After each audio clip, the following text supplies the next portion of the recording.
are a few things to consider when buying an aircon. The area of the room, the orientation or the location of the room relative to the sun, especially the sunset. Another one is the brand.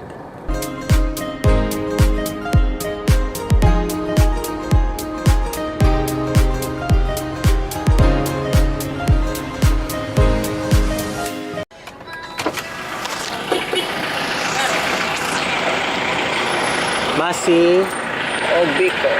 Wait. Bought a snack.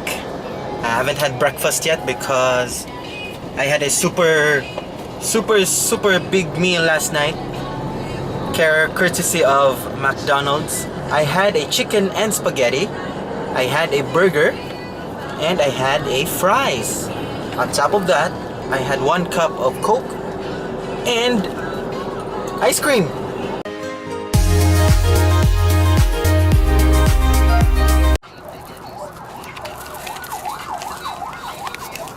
This is a Biko. It's a sweet sticky rice, of Filipino origin. It's not that good. Now, this is the Masi. It's we call it Masi. It's of Chinese origin. It's sweet. It has peanuts in it. Probably some sugar. It's okay.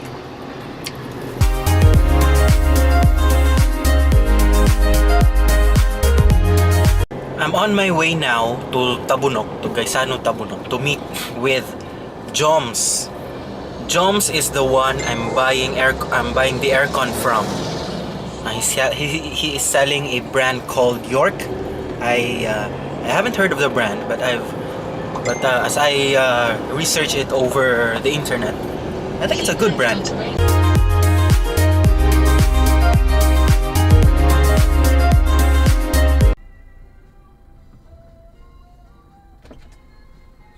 Yes, hi Jones.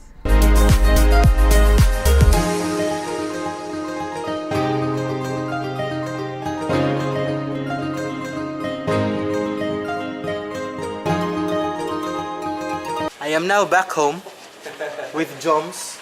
This is Joms. Hello. He's the engineer that will assist me in putting up my aircon. We have a problem. The electricity seems to be tripping and the connection is... there is no connection. We're trying to fix it.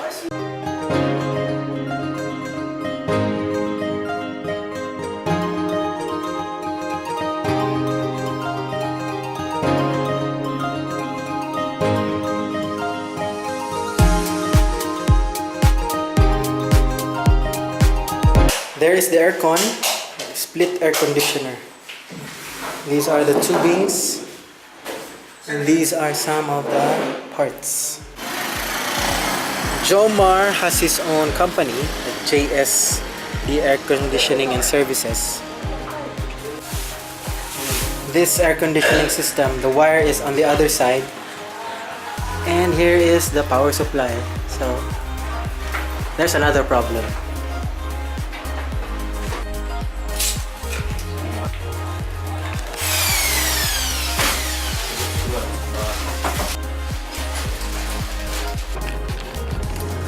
I'm leaving them there for the meantime.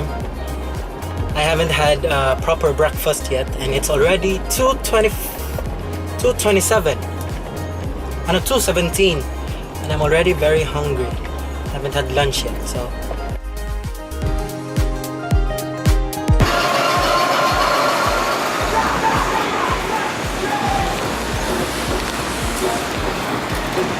I lingered for an additional 10 minutes inside to enjoy the cool air which I need now.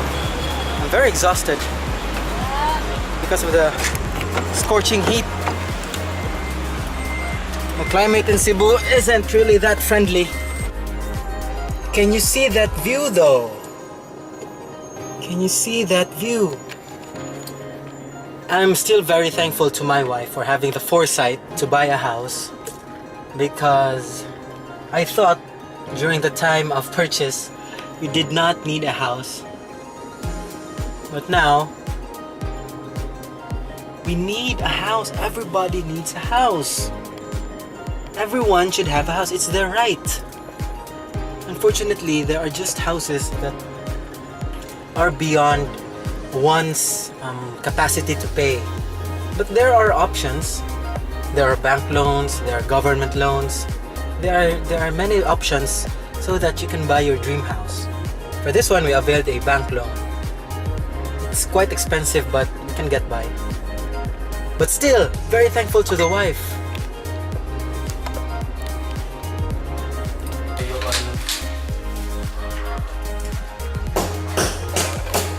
We have a slight major problem. The wiring, that one is working on. Was accidentally cut because Jesse did not notice the wiring connection, and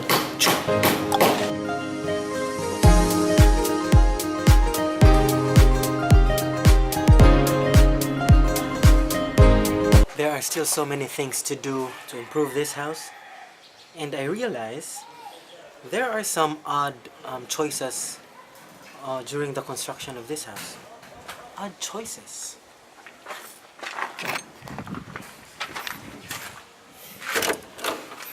For example, the window is too low. Too low. Two windows. And then there's no toilet here at the ground floor. And they did not finish this part here. It's so bare. No concrete, no plants whatsoever. And finally, the front yard. Apparently this is all my front yard.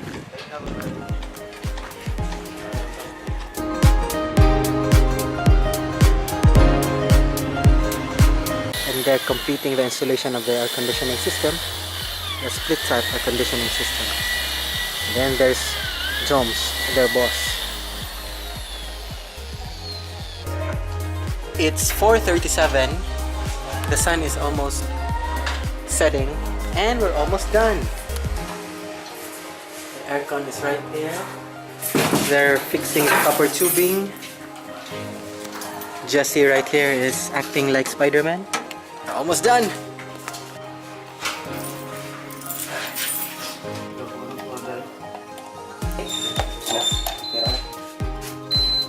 Oh, study.